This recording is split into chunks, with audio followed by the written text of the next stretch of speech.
A suspected carjacker, kidnapper, and home invader is recovering from gunshot wounds after police finally caught up to him last night. Christoper Mendoza is in critical condition after police shot him following a two-day search that sent SWAT teams all over the West Valley. Team 12's William Pitts is here with a look at the scope of this manhunt.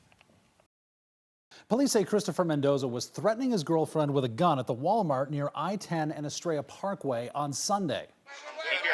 Keep your hands out of your pocket. This is body camera video from that encounter. Police say Mendoza took off, forcing them to evacuate the store. Gun.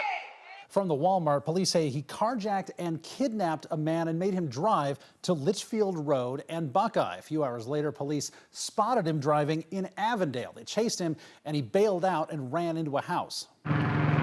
Police surrounded the house with Mendoza inside, but somehow, and police aren't saying how, Mendoza ran past the police perimeter and escaped.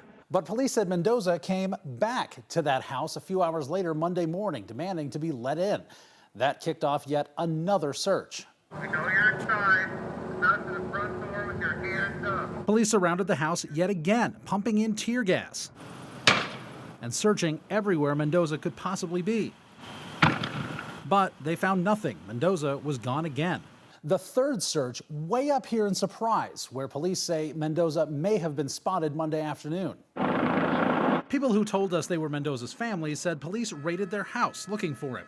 They spent hours evacuating the neighborhood, then going through the family's home.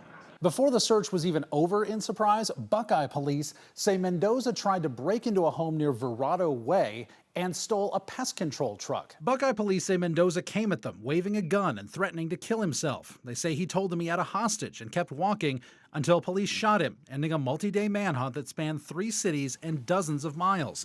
He's currently in critical condition. Mendoza will face multiple charges when he recovers.